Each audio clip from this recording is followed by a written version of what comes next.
Meanwhile, on the comic box. I'm Beej, and I'm here to defend that I don't like Age of Ultron. Somebody got his information wrong. Ba-do-bow, bop-a-doom, dip-a-dap-dap, bop-a-doop-a-doop, comics. Comics! Hey everybody, and welcome to The Comic Box, part of the Geek to Geek podcast network. My name's Rob, I am your friendly neighborhood comic geek, and I have a guest today. Hi, I'm Beej. I'm from the Geek to Geek podcast. Yeah, so in my last episode, I had recorded a response to their episode about the Marvel Cinematic Universe, and then after that, Beej and I sort of got into it on Twitter when somebody asked for us to give our recommendations on where to start if they're reading comics. Yes, thank you. And that is not what you ask a couple of comics nerds at any point if you don't want, 3 hours of comics recommendations being thrown your way. I'm sure they regret it because there's like 40 messages. There's one question. Hey, so I think I might start reading comics. What do you suggest? And then they just got hit with like 40 messages between you, myself, and Void. Seriously, it was ridiculous, and none of us could stop. We knew what we were doing, but it's like, and this. Oh, you should also read this. This is awesome. Do you like this? Do you like this? And it was just, it was intense. Yeah, and then Beej and I started arguing about Frank Miller comics, as to I generally enjoy them, or to a certain extent I'll enjoy them, and you very much don't. Yeah, just not a big fan. I used to be, but the older I've gotten, and I don't know if it's me being older or my tastes having changed, but pretty much if I go back and read Frank Miller comics now, I just see them as lacking in some way, that they're just not fun to read like a lot of comics that I like are. And that's fair, and we're going to get into that later. Well, that's going to be our topic of the week.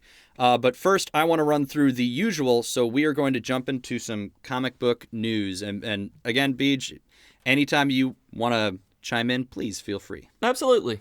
So right off the bat, over at Marvel, they're releasing even more of those Marvel Now teasers I was talking about last time. So far, as of this recording, there are 8 images, and it's that same thing where it almost looks like a playing card where you have a character on top and then a character whose head is facing in the other direction. They're split at the waist and it's shattering. There's really no word on what they mean or if the two characters on each teaser actually have anything to do with one another. The only thing that seems worth noting is that out of these 8, 3 of them so far have members of Deadpool's Mercs for Money team, so maybe they're going to be a major player in the Marvel Now thing, but that is all I have on that one. I just want to make sure you guys know that more are coming out, so there is a link in the show notes so you can go and check some of those out. And then the other teaser for Marvel Now is a single page sort of thing. It's not a playing card. And it shows the youngest members of the all-new, all-different Avengers team, Miss Marvel, the Miles Morales Spider-Man, and Nova. And they're holding their cards and they are burning their Avengers membership cards. And the big words on top of the ad are, "We quit," along the top. And I saw this when it was released. I saw it tweeted, and this made me excited to actually read the all-new, all-different Avengers because I really, really love Ms. Marvel and Nova. I don't know anything about Miles Morales, but I am really excited to see what they're going to be doing because if they break away and just have those 3 on a team, maybe, that's a comic that I will be picking up week to week. I don't see how I could not read that. I would like to see sort of a Marvel version of Young Justice. Yeah, those are the heroes that I like reading about way more. They're the interesting ones that have things going on to me. So yeah, they need a team. They need a Young Justice or Teen Titans team like that right now. Yeah, well, because again, they did it. Like, they had Young Avengers, and my understanding was people liked it pretty well, but I guess not enough for them to keep the book around. So a lot of the characters just got rolled into other Avengers teams. So maybe with these interesting characters, there'll be something coming up because I can't see them putting them in a promo like that and not doing something interesting with them. Right. Agreed. Moving on with Marvel news, we do now have an explanation for why Captain America is a Hydra agent. And yes, it does look like he is a Hydra agent now. And I will cover that in the reviews. I didn't actually read the comic, but I read the synopsis for the issue. There were articles talking to the creators and stuff like that that covered all of the events. So I will get to that at that point. Moving on to video game news. I'm going to cross over. I'm always worried about doing that. I'm always worried Void is going to yell at me anytime I mention a video game. Nah. But there's an article I came across on comicbook.com that talks about the Daredevil game that was supposed to be created, and then the Ben Affleck Daredevil movie started going into production, and then they had to stop everything, and they started changing what the game was going to be. And then my understanding is the whole thing just sort of fell apart. But there's a video now where you can see some of the basic game footage that was being put together, and it was going to be a game for the PS2. It was sort of back when they were making all the Spider-Man games, and which was really good. The Spider-Man 2 Activision game was phenomenal. They were great. But it was, it's during that time when Marvel just kept on licensing out all of its characters for different games. So there's a link to that in the show notes if you want to go and take a look at that video game footage. And the video itself gives a little bit of the backstory as well to what happened and why we never got this Daredevil video game. TV news. And this is kind of a deep cut thing. This upcoming season of Arrow is going to have a new recurring character named Susan Williams, played by Carly Pope. And Susan Williams, and I didn't even know this, which shows how deep of a cut this is.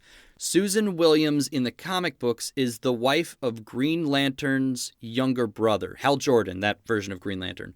So his younger brother's wife is Susan Williams. I have no idea where that would have popped into the comics. It must have been back during like the late 80s run. So I wouldn't expect Green Lantern to show up because this is such a like distant thing. Like they've mentioned Coast City, I know, on the show a couple times, but I assume this is just they wanted a character and they decided, every time they create a new character, why don't we pull somebody obscure out of the comics just to make comic fans, get giddy over the Easter eggs. And Arrow does it a little. Flash does it constantly. Flash is always dropping hints and Easter eggs. So I think Arrow wants to try and get up to that level of popularity because people seem to not enjoy Arrow nearly as much. Yeah, I gave up on Arrow. I haven't even seen the last season and a half, so I need to go back because I heard it got much better from where I stopped. It was taking itself very seriously, and I've heard that it becomes way more fun to watch after where I quit. They keep trying to add new things. To me, it got to the point where each episode almost seemed identical to the last. Like there was that little bit of plot development, but it was always like, look, a bunch of people in, leather fighting a bunch of people in ski masks, like every episode. Yeah, roughly. So it was just kind of one of those like, I really almost preferred, as much as people were like, no, the first season is bad when he's just around killing people, though it gave them a place to go, which is what I was talking about last week. But I liked it because you had an ongoing plot. Here's, Ollie, he has a list. He's working his way through a list. Like there was a clear point A to point B structure to that season. Yeah. And I really hope they get back to that sort of thing instead of they're like, we don't know, the bad guy has gone to ground, so we're just going to spend 3 weeks trying to come up with plot filler. Same thing Supernatural does, is they're like, they always have their big bad, and instead of just telling us a story, they have like a couple points, and then in between they do these fillers, and like X-Files knew how to do it, but that's because their jobs were to go out and investigate these different cases, so it was okay for them to not necessarily follow aliens this particular episode. Yep, and the same thing with Fringe as well, going in, and they were working on cases. They had things that all ended up adding together later, but Arrow, it was, for me, it got to the point where there was just honestly too much CW melodrama added in on top of everything else, and once it goes back to the comic booky stuff, I always enjoy it. Yeah, exactly. And that's why I think Flash is the more popular show. Right. Next up, movie news. We are going to be getting a movie of Lone Wolf and Cub. For those that don't know, you might recognize just the image of the thing because it's a samurai, usually with a baby on his back. So it's just about this wandering samurai who is taking care of this baby, and they get into all sorts of issues. The series has been around for decades. It was really popular overseas in the 70s because they did several films. They did plays even. And then there was a 2002 television show, though I don't know which of those you can find here. I was looking on IMDb just because I had never heard of films of Lone Wolf and Cub, and I just, I found out that they were all foreign. So it's scheduled to start shooting in 2017, and it's being produced by the same guy who's doing Ghost in the Shell, which probably worries some people, because he's the one who cast Scarlett Johansson. He's the one. It's Scarlett Johansson, isn't it? Yeah, it is Scarlett Johansson. In the lead role of Ghost in the Shell, which made a lot of people angry because the story is supposed to be about Tokyo, about Japan, about Japanese culture, and they cast a white Hollywood star in the lead role. So he's saying that this time it's a predominantly Japanese cast, but there's that word predominantly. Predominantly. So who knows if it's going to be Hugh Jackman, in the role of Lone Wolf. Come on, it's going to be Tom Cruise. He's already got the samurai chops for that. He was the last samurai. The last. He was. I mean, of course it's a white American dude. Why wouldn't it be? Okay, so as I said in the last episode, as far as comic book reviews, I have very, very little. There was only really one book that I was picking up for this week, which was Dark Knight 3, The Master Race, number 5. But I also wanted to talk very quickly about Captain America Steve Rogers number 2, just to give those of you that aren't going to pick it up an update on what this whole deal is with Steve Rogers being a Hydra agent. So in a previous issue, I'm assuming this is, way back in who knows when, maybe a retcon thing, a cosmic cube was shattered by Captain America with his shield. And then the shards were taken away and studied by, I'm guessing, probably AIM or Hydra, and they eventually became sentient. And this is actually a thing that's happened a lot in comics, where cosmic cubes become sentient and become their own beings. So this shard became a girl named Kobik, which is a take on Cubic, which was one of the previously sentient cosmic cubes. And apparently at the end of Avengers Standoff, she was the one that turned Steve Rogers back into the Captain America we know and love. For quite a while, he was just very old, so he had gotten the super soldier serum or whatever was keeping him young sucked out, so he was just this old guy serving more as a advisor than anything else. And then we find out that this I'm sure nobody's even going to bat an eye at how ridiculous of a thing that is, just as far as stories go. But of course, the sentient cosmic cube girl that gave Steve Rogers his powers back to turn him back into well, of course. Yeah, of course. It's comic books. Yeah, that happens. Yeah, that's fine. But it turns out that she's been loyal to the Red Skull the whole time. He was the one that sort of discovered her as a sentient being and kind of raised her, acted like a father figure. So when the time came, instead of just turning Captain America back into Captain America, she also warped reality so that he had been a Hydra sleeper agent all along. And so retcon cosmic cubes, that's just kind of how that works in Marvel Comics. Like, if you need something done, cosmic cube, like Bucky, he's the Winter Soldier, he doesn't remember anything. Cosmic cube, and now he's back as Bucky and remembers everything, that kind of thing. Yeah. What I say is look at it as, here's the story they wanted to tell, and for whatever reason, they want to tell it in the real Marvel universe so that it has real repercussions.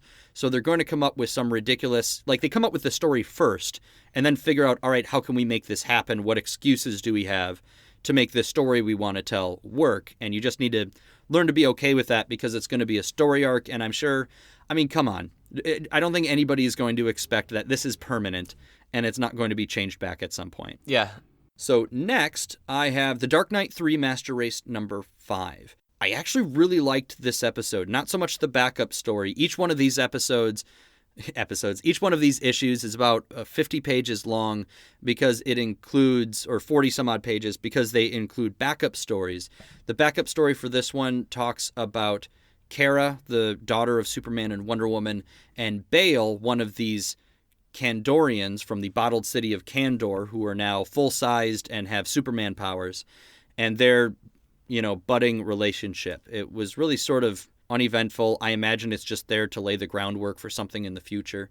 But the main story was Batman taking on literally an army of Supermen, and I really kind of dug the way he did it. And that's one of the things I like about Frank Miller's writing is, especially with Batman, he consistently does this thing where he has this ace in the hole, be it in, Batman Year One, where he has the thing in his boot that will attract bats to give him cover to leave. Or in this case, he uses the Flash to manipulate weather and get artificial kryptonite into these clouds and then create a thunderstorm, so it's raining diluted kryptonite on the Kandorians, making them weaker. They doesn't, kill them. It can only weaken them, makes them lose their powers. So they're all falling from the sky, and you just have Batman in the street back in his, Superman beating up armor, and he's going to take on all of these Kandorians, and then right at the end, Superman shows up behind him wearing his own version of the metal armor to protect him from the kryptonite rain. So they're buddies again, and it's just one of those cool moments. Like, I'm not going to equate it to anything, in the first Dark Knight or anything, but as far as this versus, say, Dark Knight 2, yeah, this is definitely much better. And then there's also a bunch of variant covers out there that I was just looking at. And there's a Jim Lee cover of this issue of the moment where Batman is trying to hold in like his intestines while standing over the Joker. And the Joker has the Batarang in his eye after he just snaps his own neck. And it's just a great cover. So as much as I rail on variant covers, it is an impressive piece of art. Wow, I'm going to look that up. I had no idea there was a variant for this one. I haven't heard or seen anything. I may be Googling that right now. Every single one of these issues has like 8 variant covers. That's why I said we're totally back in the 90s, where every book is an event book and every event book needs to have variant covers. I get annoyed at variant covers like you do, where I don't want all of them. Oh, no. I like seeing them and being able to find them, honestly, for cheap later on. Be like, oh yeah, I like that one. I'm going to pick that one up. Or finding a print of it. Yeah, I've never been a variant cover guy. I've never bought multiple. Well, I'm trying to think. Maybe once or twice in the 90s. But in general, no. And when I have my in-store subscriptions, they just give me whatever cover it was. Like with Buffy, there was always a cover that looks like the characters from the show. And then there's a cover done by like the artist of the book where it's a more cartoony style. Yeah. And for a while I was like, I think it'd be cool just to have the one type instead of the other. But in the end, it's kind of like, nope, I just want the story. I've never been a collector of comics. I keep them bagged and boarded, but that's it. So Dark Knight Master Race 3, number 5, is going to be my comic of the week just because that was the only comic that I really read for this week. Also, it's been, as in this recording, it's been, I think, 2 days since I did my last episode, so there wasn't that much time. So I know I talk about the Chase graphic novel, or not graphic novel, but trade paperback, and I've been talking about that for quite some time. I'll get to it. I'm taking it with me this weekend for the 4th of July, and we'll be coming back with my final thoughts on that book, which I'm enjoying. Poll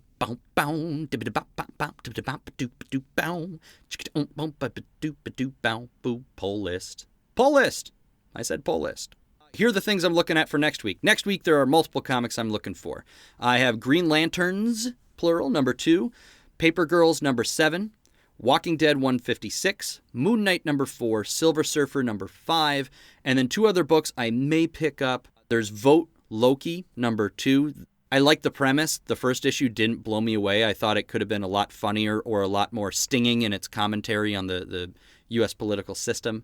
But with Loki running for president of the U.S., it's kind of one of those things where you almost have to pick it up because you just want to know what the hell is going on. And then there's the Doctor Strange movie prelude comic, number 1. And I don't know, because movie comics, movie tie-in comics, prelude comics, as a rule, are terrible. Mm-hmm. They're usually pretty rushed. The art isn't always the best. Again, I'm going to guess because it's rushed. But, you also kind of want to know what angle they're going to take with Doctor Strange.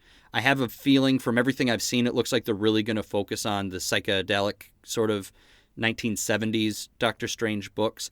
Obviously, they're not going to focus on the current run because it just started and movies are in production for years. But maybe I'll just flip through it. I know that's sort of disingenuous to not drop the cash, but I'm just kind of curious to see what they're taking. And if it's just a general origin story kind of thing, then obviously, whatever. I don't need that. I understand Doctor Strange. Which is odd because I think the movie is going to be the origin story, isn't it? Yeah, so the prelude comic is either, look, here's Stephen Strange. He's a jerk. Yeah. Like in the whole the whole issue will just be him not being nice to people and being an awesome brain surgeon if they're going to have him as a brain surgeon. Or was he a heart surgeon in the comic? I don't remember on the original. I know that the Straczynski one, he was a brain surgeon. Oh, because that's my understanding of him was brain surgeon, because the whole Right. point is having to have very careful fingers. So my only other thought is they must introduce maybe the Ancient One or the status of magic in the Marvel Cinematic Universe, which in itself would be interesting to know about, is if they're going to play it off as magic or if it's going to be more like how with the Thor movies they're aliens. They're not gods. Yeah. So in this one, if it's not magic, it's, high-end science, or honestly, more realistically, probably it's another effect of one of the infinity gems. Or, excuse me, stones. Yes. Infinity stones. Infinity gems. Yeah, so we'll see. That might be worth picking up. And then for my archives, which is when I suggest a comic that exists, that often is over, that you can go and pick up, hopefully fairly cheap, either online or at your local comic store, is Cowboy Ninja Viking. And it is as fun as it sounds. It is such a unique art style. It's an Image book, debuted in 2009. I didn't know about it at all until I won, or I was one of the winners or something of, I want to say, a costume contest at my comic shop. I did a Hawkeye thing. Awesome. And they just had a big bin of trades and stuff, and they said, you get one. And I was like, this is a hardcover. I don't collect hardcovers, but it's called Cowboy Ninja Viking, and I can't imagine that not being interesting. And so I picked it up, and it was actually a really cool read. It's the story of this government agency which takes people with multiple personality disorder, whom they call triplets, because outside of their normal personality, they infuse each one of those multiple personalities with a skill set, or almost like an archetype of a character. So this particular one, his multiple personalities are a cowboy, a ninja, and a Viking. So he's like their warrior. But there are other triplets, one who's made for like subterfuge and espionage. So he's like celebrity chef as one of his personalities and that sort of thing. So it's this really cool concept, and they are turning it into a movie. It's been in flux for years, though. So as of the last news that came out, which was early 2015, I think, that the directors of John Wick were in early talks at the time to direct.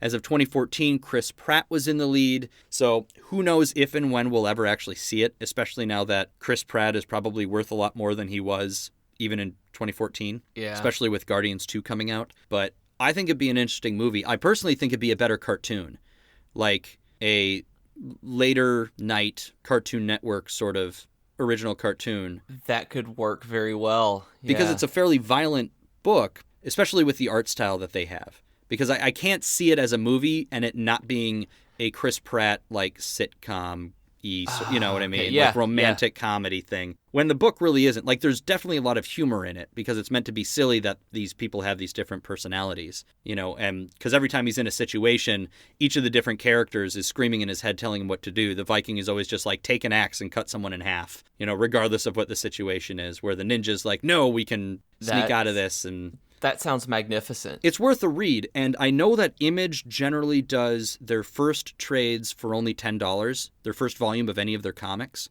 I don't remember when they started doing that, but you might be able to go and find the first trade of this for $10. That's awesome. I've got to look for this. So that is my archive suggestion. So now we move on to the topic of the week. And you're sure you don't want to do any of my dumb? Oh no, that's perfectly fine. Do you want to do one? Do you want to do the mouth intro for topic of the week? I'll let you. I'll try. Do it. It's all you. Go for it. Professor. Good. See, I'm terrible. No, that was good. That was good. It's good. So our topic of the week is the fact that I'm not alone. I am eternally. Eternally. I'm sitting alone in my audio booth, but literally across the country, from Minnesota all the way down to Alabama, we are communicating. And so Professor Beej is here, and he is over at the Geek to Geek podcast, and also a sort of their resident comic book geek. I guess, yeah, maybe, kind of. Because Void only ever really read what I threw at him in college, and then True. He'd hit me up every once in a while and say, hey, there's this subscription thing. What should I go back and read? And I'd be like, oh, read this and this and this. So I know I turned him on to Rat Queens, which is awesome because I know he loves that right now. Which he turned me on to, and I just have to get the actual trades for and read because I loved the free volume that I read on Comixology and just haven't picked up any of the others. But I loved the free one that they had. Yeah, they ended up changing artists. There was actually a whole thing where the artist kind of got in trouble with the law for things. You can look it up online if you want to. It's not a thing worth discussing here. But so it's changed artists. So there was a while where we didn't have new issues while they were trying to figure stuff out. But I believe there are 3 trades out thus far. Okay. And so, yeah, I like trying to get it digitally, and then I go and get the trades, because it is definitely a book that I go back and reread. It is the only book that I went out and enjoyed so much that I bought every copy of the trade. I bought 3 or 4 copies of the trade they had in the comic store so I could give them to my friends and say, I know you like fantasy stuff, or you play, one of my buddies plays D&D, and it's like, read this comic and keep it. Wow. Because I just wanted to, when you want to support a thing, normally I won't do that. Normally I'll just, suggest things. And then next week, my topic of the week will be the library, which I never even occurred to me until last week, of how huge of a resource that is for trying out new stuff. And if you're lucky enough to have a library who does that, then people should really take advantage of it. My wife is a publicist for the public library here, and some of my friends work in the youth services and teen programs, so they're all the time keeping comics for their various programs. I know they keep The Walking Dead, it's not a codex that they call it, but the compendiums, I think, where the hardcovers are, and those are being circulated like mad. They just keep so many trades and stuff circulating, and people don't realize that you can get them at libraries, and I've checked them out from there. When I want to read something, I'll go see if they have them at the library. It's wonderful. When I started reading comics, like obviously as a kid, I didn't have an allowance or anything. I couldn't go out and buy my own comics. We would go to the library. I'd ride my bike to the library, and in the kids section, in the corner was a basket on the floor. Yep, with just a ton of old donated comics with the giant, thick, Hennepin County Library stickers on the front. And then when they do book sales, they'd unload these comics for next to nothing. So I probably still have comics in my long boxes that have the library stickers on them, because they were just some of the earliest comics I had, especially Superman stuff. That's where I learned about the death of Superman and all that, was going to the library and getting a handful of comics. And then now, a couple of years ago, I was living down in Iowa, and I was reading about the New 52 Wonder Woman, and I have a buddy out in New York who's like, I always just go to the library to read my comics. It's like, why would you go buy them if you're only going to read them the one time to see if you like them? That's very true. And it was like a light bulb went off, And I read all of the Wonder Woman New 52, the Brian Azzarello run, which was great, and then Lucifer, because I knew it was going to be really heady stuff, and I've never been a huge fan. I have a couple comics that I have that are more philosophical like that. And I never really had read Sandman. I have the first volume of it. So please tell me you've read Sandman. Like I said, first volume. I have the first volume on my shelf, and I stopped. It was too... it's too big for me. I like, when I read comics, most of the time I'm half asleep. Okay, see, I'm looking through the notes, and that's one thing with the currently reading. I'm just about to restart Sandman. That the part of Sandman that I like the least is Volume 1, because it is way more entrenched in the DC universe, that at the time DC made Gaiman introduce the Justice League into it. And once it moves past that, it gets so much more out there. I like the philosophical epic stuff where it feels like literature. And I'm not saying that comics aren't literature, because I that's the reason I'm sitting here right now, is because I took 2 classes in college that used graphic novels as textbooks in my comp classes. So, I realized very early on you could study this stuff at the college level, and that's really what got me into, being an English major, was I can study Batman. And we had a Sandman comic in there, and the Midsummer Night's Dream issue, I was going to say episode because you've been saying it so much. The Midsummer Night's Dream issue won an award, and I can't remember what it was, if it was the Hugo or something, but it got such a negative response from the literary community that they made an addendum to the rules that said that comic books were not eligible after that. And I can't remember which one it was, but it was so good that it won a Best of the Year literary award, and then they changed it so that comics couldn't do it anymore because they were still seen as being for children, and that they weren't a real art medium. I remember that. I think it might have been the Hugo, but don't send hate mail to the Hugo yet, because we don't know. Right, don't do that. But I love Sandman. It's one of those that I really am. I just finished up Ms. Marvel and was going into Sandman. I was looking to see where my hardcovers are, and I'm missing volumes 2 and 3. And I was really, really sad about that because I have no idea where they've gone as I've moved so many times. But if you don't like out there, philosophical stories, yeah, because it only gets way more out there from Volume 1. Volume 1 is by far the most down-to-earth part of that entire series. It's definitely on my list. It is something I want to get to because, there was the Hal Jordan Spectre run where the Green Lantern Hal Jordan became the Spectre. I have every issue of that, and that is almost the same thing because it deals with this issue of the Spectre. They almost combine it with the idea of Green Lantern where he's out in the universe and there's all these different planets and they have their own idea of what the Spectre is. So he shows up on these different planets in a different form because you find out he's actually kind of everywhere at once, sort of very kind of Dr. Manhattan almost, where he's everywhere at once. But when he appears to them as the Spectre, it's as their version of the Spectre. And it gets into all these different ideas of, different characters that represent ideas. They're the embodiment of this idea and that sort of, and it's sort of along what I understand Sandman was. It doesn't get into the point where, Sandman can twist itself into like Midsummer Night's Dream and all of that sort of thing. But it's on my list. I just think when something is that heady, it's usually not a thing that I will reread, which just means that when the time comes that I'm going to jump on it, I'm going to borrow it from a friend and then I'm going to give it back to him.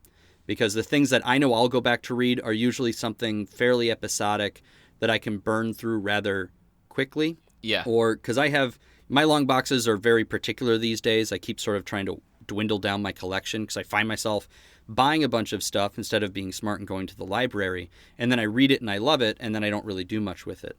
So my grab and goes have always been Elseworlds DC stories because it's a one-and-done, self-contained story in one trade or sometimes two trades. And then you can just take those. So I have a huge collection of like Batman and Justice League Elseworlds where it's a different take on them. Where like in this story, like Justice League The Nail is awesome. Where it's just the Kents were leaving their farm and there was a nail in the sidewall of the tire. And so they didn't leave. And so they never found the baby Kal-El and never raised Superman. So it's just a world without Superman. And you eventually find out where he is and, where he's been all these years. And then they did a sequel to it, which was also really good. That sounds fantastic. I didn't know that one existed. That has been below my radar the entire time. How old is that? Fairly, but I think the sequel might have came out in the 2000s. Awesome. I need to look that up. But yeah, but it's like that, or, the big ones obviously are like Red Sun, where Superman's rocket goes into communist Russia, or I have the Speeding Bullet one where Superman is raised by the Waynes. And then obviously they, are shot at and that sort of thing. So it's Kal-El becomes Batman. Okay. That's awesome. I've seen that one and never read it. I love Elseworld stuff. Those are great. And then Generations is the other, if you've never touched Generations. It's Byrne. Is it just John Byrne solo? Because maybe he handles art on some of them as well. But it takes the basis of Superman and Batman age in real time, starting when they appeared in comics. Wow. So Superman was Superboy, Batman was actually Robin in this prequel story they eventually do. But that when they appeared in comics was the first time that they were on the scene. So 1939, 1941. I'm spitballing those dates. Yeah. Because I know one was the year after the other. So maybe it was 39 and 40. But either way. So by the time you get up to, modern times, it's their kids and their grandkids and then their descendants. And it's just this really cool story because each of these trades will contain two stories from two different decades. And then they did a second series that filled in the gaps and told the story of some of their kids. And then there was a third one, which was like a 12-issue series. The others were like this very small trades. And so those have always been sort of my grab and go stuff. But I totally don't even remember what we were talking about. The library? Picking up trades at the library? Yeah. We like the library. I'm going to shut up now because you're a guest and you're here. So no. So no, but let's start from the top because you were saying you started getting into comics in college, or were you reading comics before that? I had been reading comics my entire life. I remember probably the first comic I ever got. I can't remember which of these was the first comic I ever got. There was a Say No to Drugs, Spider-Man, and Dazzler comic that Kmart gave away that I can still remember, that's still in my long boxes in my storage room, that I went through so many times. I may have been like you had said on the last episode, where you couldn't read the issue, but you looked at the pictures so much. And I know that was either the first comic I got, or there was a particular issue of Batman that had the KG Beast in it from Death in the Family. And I read it and didn't particularly like it, but I knew that it was important because I'd known at that point that someone was dying, and I didn't know at the time it was Jason Todd. And I knew that that was a big deal in Batman. And then what really, really got me into comics was Batman getting his back broken by Bane in 497 and Superman dying. When Superman died in Superman 75, it was just this big thing, and I found that issue in the grocery store.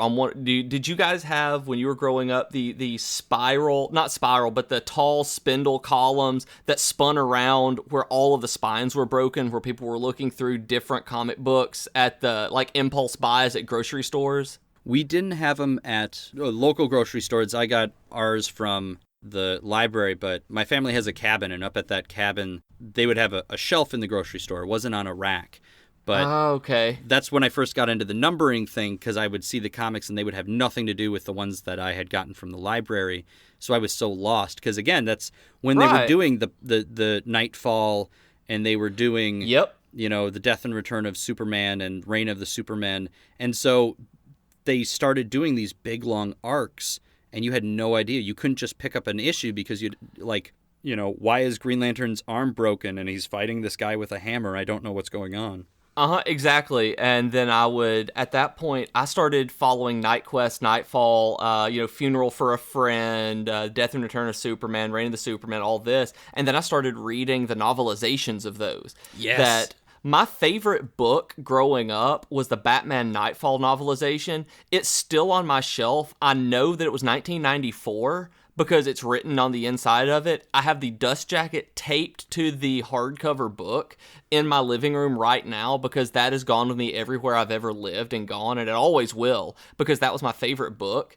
And so that was really my introduction to comics. And so I grew up, the Clone Saga and Spider-Man when it was going on with Kane and Ben Reilly, the Scarlet Spider stuff with the Jackal, all of that I was super into. Venom and Carnage, Maximum Clonage, all of this. And then when I got to college, I actually dropped out.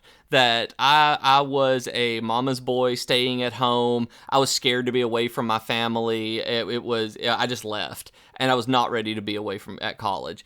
And when I came back, my friends recommended an English professor who just happened to, that semester, start using The Dark Knight Returns as a textbook in his Composition 1 class.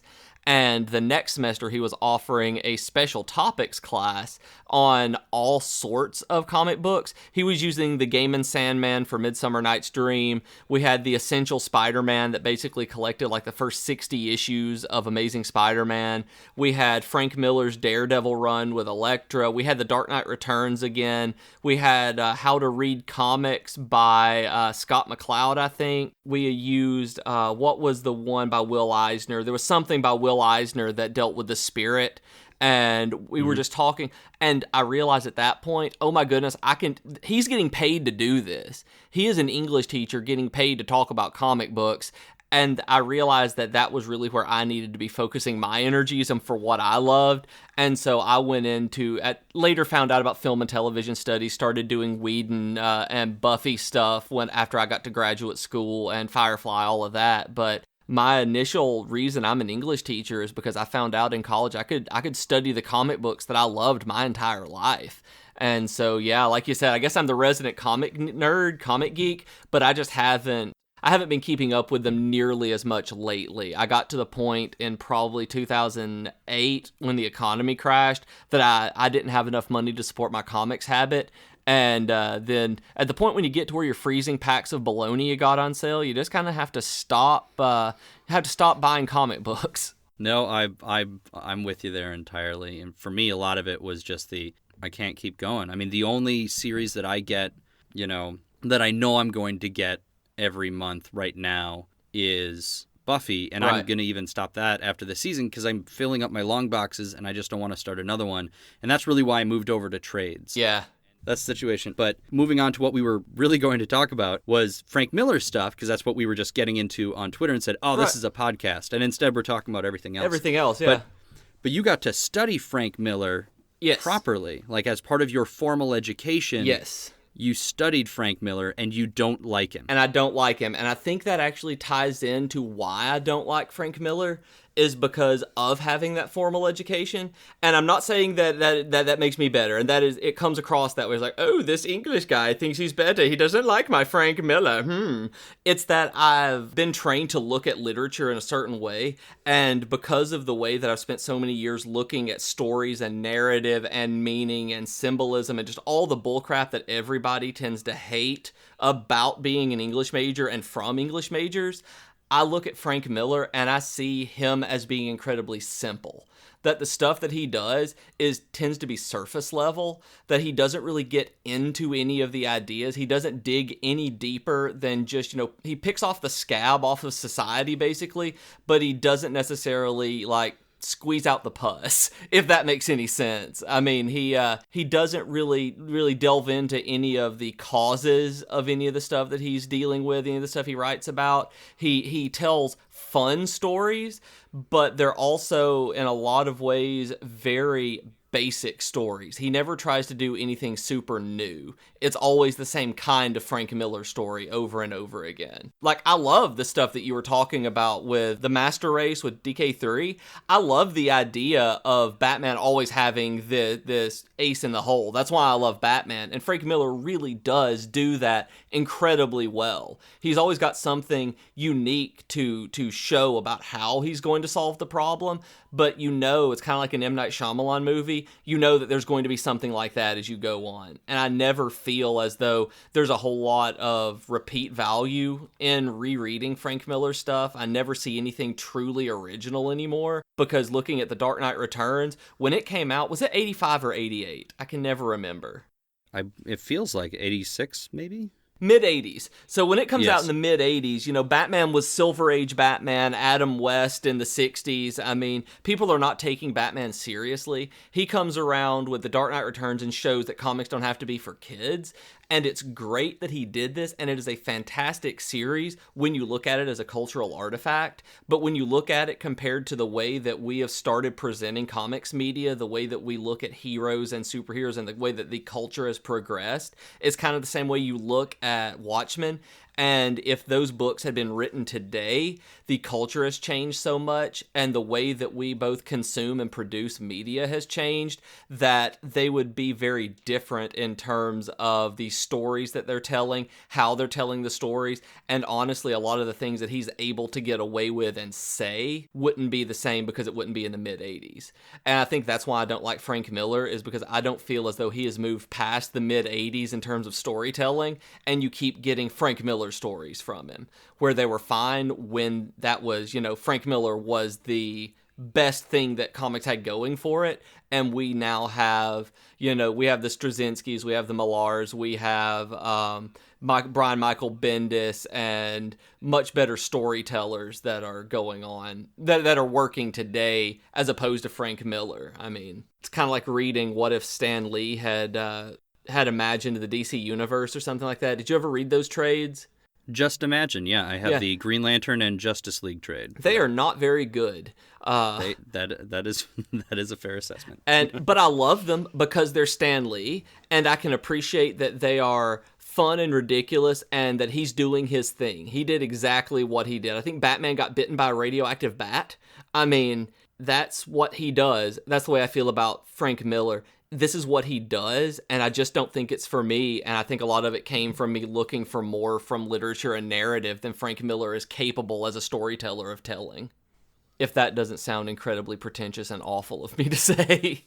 Well, this is going to hurt, but I kind of think you win, because all of my counter arguments you also made, because I would say that the reason I like Frank Miller and that Frank Miller is because he's like this giant stone that got dropped on comic books in the 80s, and you were not able to go around him. You had to go through him and learn something new because, I mean, his comics couldn't play today, but the reason that comics today are the comics they are today is because of the comics that he did. Oh, absolutely. In the 80s. So, because I read it just like I do read Watchmen or anything else, is you have to read it for its time. Like if you go back and read a Golden Age Superman story where he's able to juggle planets, you know, like you read it in the vein of when it was written, just like consuming any media, consuming film, for example. You watch, you know, Butch Cassidy and the Sundance Kid, it's a good movie, but it is far too slow for today's audiences. It is. Modern pacing has changed the way that we look at film. So, yeah, you look at them within the context of when they were created. Exactly. So you have to, so as far as a piece of art, which always needs to be looked at that, you know, in that way. That's why I like Frank Miller's stuff. But even some of the more recent things, like I said, I don't think either of us are huge fans of DK2.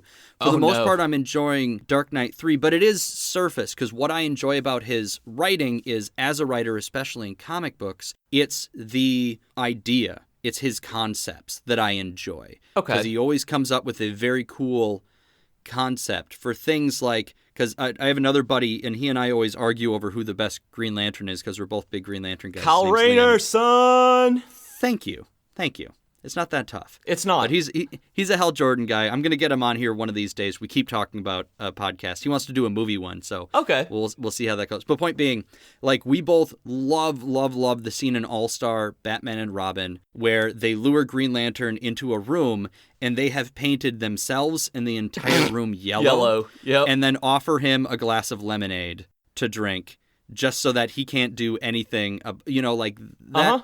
And the way that he writes Batman, I love, because it's this rich brat who, yes, went through all of this stuff around the world and gained a better sense of everything, but he's this mentally disturbed rich guy who thinks that he's going to solve his inner problems and then somehow his city's problems by running around in shadows and punching muggers in the throat. Yeah, like, you're that's right. his solution to the ills of society. So the way he writes them as being so full of himself, or how he'll project being so full of himself in order to frighten people, I really enjoy. But everything you've said I got to agree with it. It's a lot of surface stuff. I do think some of them do have layers to it as of what it is he's really talking about when he shows, you know, what kids are like in the future and that sort of thing. Like, he's intending to give us a little something more in there.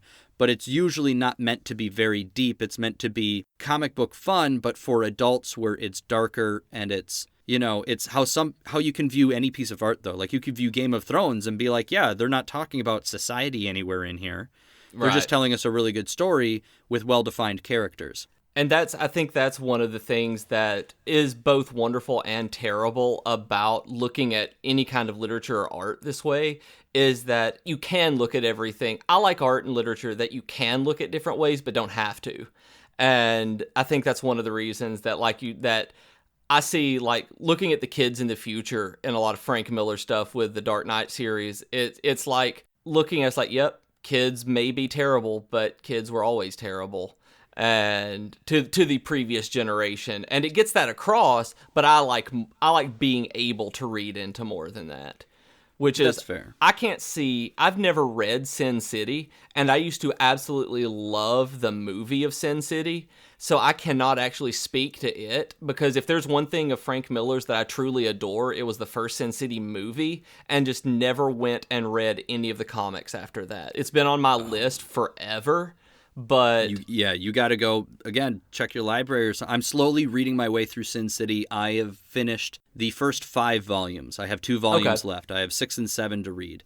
And I do really like it because it is pure undistilled Frank Miller in that he's not playing in anybody else's world. Yeah. So it's all him, and there's a really great sense of freedom, and I think it comes off well for that. But I mean, even with his futuristic style, like, hey kids, do you like Batman Beyond? Thank Frank Miller.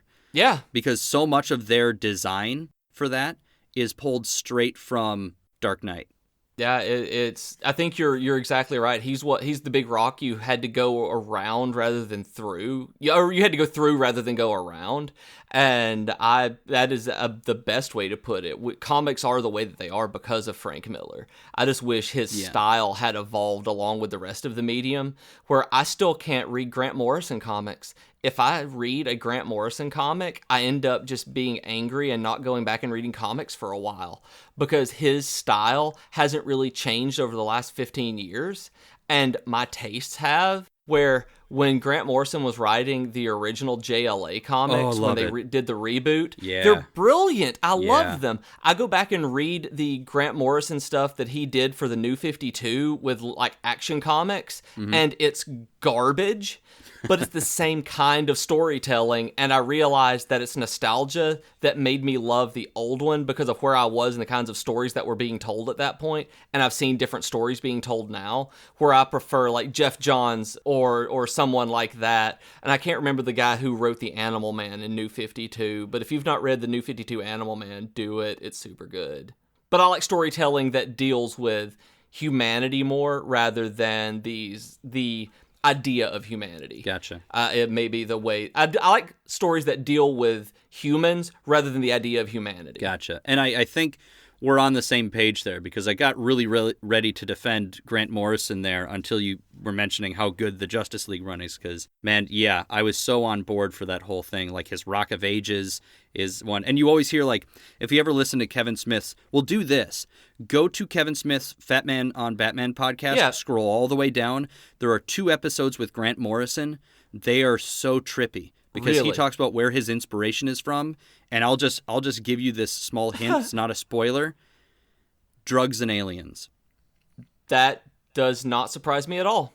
It is so far out there where and he's getting Kevin Smith like on the verge of tears when he talks about where his inspiration for stories come from, because that is always what he writes. Is when he tackles something like that, he's working off of nostalgia. He's like, these are the big stories. So I'm going to tell my version, like his DC 1 Million event. I never read any of it. Haven't seen a single thing. It's just there's some very cool ideas that are wrapped up in there. But it's true. I haven't read much of of his stuff because he did Umbrella Academy too, didn't he? I don't know. Was that him?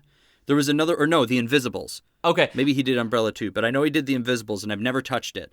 But I've always wanted to go back just because I love his Justice League run, JLA run, so much. I have one of my friends from college had a copy of the entire Invisibles run delivered to my house from eBay and never picked it up. And it is still sitting in my closet in the original wrapper that he ordered this from, and it's sitting in my closet, and I'm looking at it right now, and I've never taken it out of the package or to read, but I heard that The Invisibles is absolutely brilliant. Exactly. So, I mean, that's always the trouble with the comics and stuff as well, is you're like, I don't know, because I haven't read it, but I hear it's really good, and so we're making our opinions based on stuff, but we haven't actually read everything by that person yet. Like, you have to, like, before you make up your mind about Frank Miller, go read Sin City. You're definitely going to see some familiar themes and familiar ideas in there. He always has to have 1 or 2 characters that are overly eloquent. You know? They're especially loquacious characters.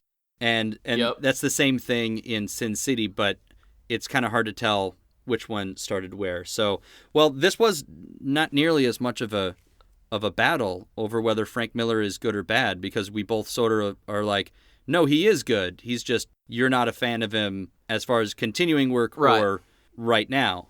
And I think part of what put me off of him recently was when he made a comment about the 2nd season of Daredevil. Like, before it was coming out, he made a comment about, yes, they're using the Elektra name, but that's not the Elektra I created. That's not Elektra. And I was reading, I was like, dude, you've been in the comics industry for so long. You know, yes, that's Elektra. There are different versions of every character. You can't just go and say, because this one doesn't act like the one that I killed off in the 80s, that's not Elektra. And I'm just like, those kinds of creators probably hit a nerve with me, because if you're doing something in that medium, then you need to be able to be okay with someone else taking what you created and evolving it in some way. That's fair. So that also put me off of Frank Miller. Was he there waving his flag when the Jennifer Garner Elektra movie came out? Yeah, he was, as far as I know. I mean, don't hold me to it, but I remember something along those lines. And it's the same with Alan Moore taking his name off of Watchmen and V for Vendetta. And I'm just like, guys, you know what? Let people have fun. But that to me is different, because that's like, I mean, granted, DC owned the rights. He was doing it for them. But when you're talking an original creation like that, yeah, as opposed to creating a character with an already established universe. Exactly. Yeah. I mean, I get it. Like, if you create a thing and you see somebody do something with it that seems completely wrong, like, you're going to be defensive, and, you True. know, but they're artists in the end. So if they're going to be a little out there or a little more extreme in their response, we need to ride that wave, because it is because of those emotional extremes, or because of their ability to wear that out on their sleeve, that they are able to create the art that we appreciate so much. So I feel like they deserve a little bit of a break. But then again, I will totally say the opposite thing about, like, pop musicians, where I'm like, just, you know, shut up and go sit in your hole. Like, you didn't write the music anyway. You're just the one performing it on stage, kind of thing. I feel that way about some pop musicians too. Yeah, in the same way. Country singers especially, actually being from the South, when I hear a lot of country singers getting so much credit, I'm like, you didn't write that song. You didn't do that. You're not a singer-songwriter. You're just the guy who looks good in Wrangler pants. And yeah, I understand. I do that. Yeah, so I'm sure I'm being hypocritical when I say that. Oh, I'm sure we are, but yeah. that's... But I'm sad that it didn't turn into well, I guess I'm happy it wasn't a shouting match, but I'm sorry for listeners that it didn't turn into a really heated debate, that I let you go and was like, dang, I don't really have anything. You kind of hit all the points I was going to in defense of Frank Miller's stuff. So I will still say that I enjoy it. I'm not Frank Miller's name is on this thing, I have to buy it. Right, but when okay. it's things like, Good. you know, returning to Dark Knight, I want to see more of it. I'm enjoying Sin City. I'm reading it way after the fact. I also like the first movie because it was so clearly a Frank Miller comic brought to life. Yeah. And I never saw the second one. Nope, haven't either. But I've heard less good things about it. But now I've read the comic it's based on, so I'm curious to go see that at some point. And I do love the animated Dark Knight Returns movie. I will say that it still had a bunch of weak points in it, but I think they were all directly from the comic book, the things I have issues with it in terms of storytelling. But I really loved the adaptation for it. It was fun to watch, and I think I like watching it better than I like reading the comic at this point. And that's fair. I think I own it. I own the DVDs, but I think I maybe only watched through it once or twice. It was hard for me to get behind Peter Weller's voice, and my big thing, my big ultimate thing of the whole thing is the loss of the inner monologue.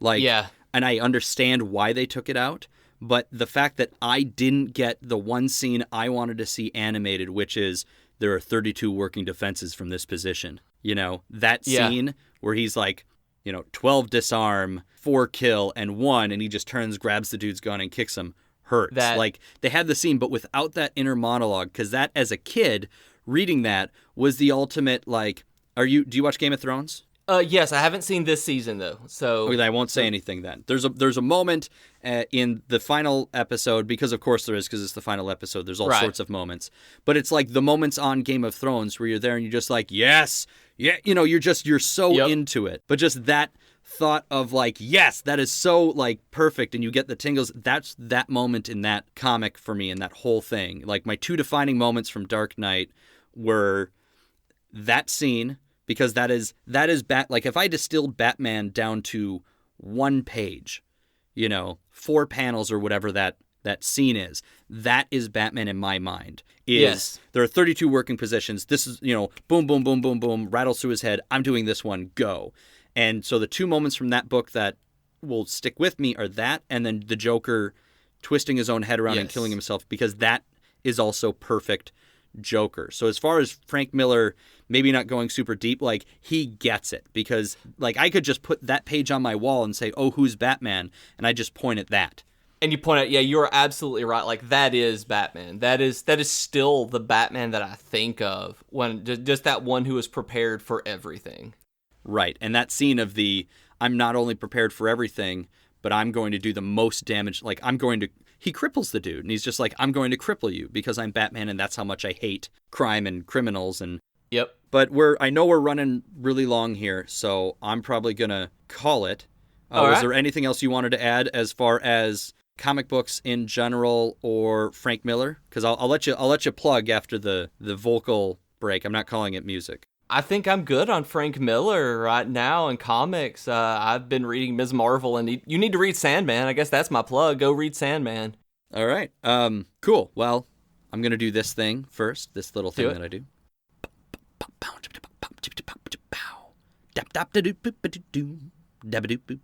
That was a weak one, but it was okay.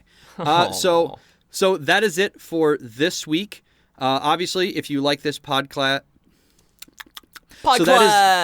So that is it for this week. If you like this podcast, please leave a rating or a review on iTunes for me. I would very much appreciate it. If you want to send me comments, I would love to hear from you. Let's talk comics.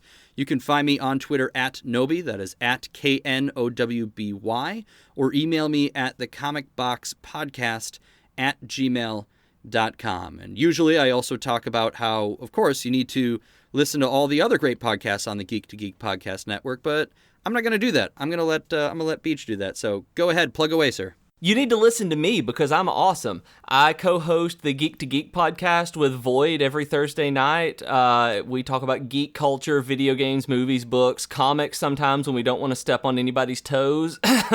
And so you can check that out in all of your normal podcast places. And I co-host, or well, I don't co-host, I may co-host it with my other self, the Geek Fitness Health Hacks podcast, where it's about being healthy and losing weight and still being a geek. So it's at all the podcast places too, and geekfitness.net. So yeah, listen to me. I'm awesome. And I will vouch for that, especially your solo podcast. Well, obviously, of course, the Geek to Geek. That is the king of our podcast network. But no, I really, really do enjoy listening to your podcast as well.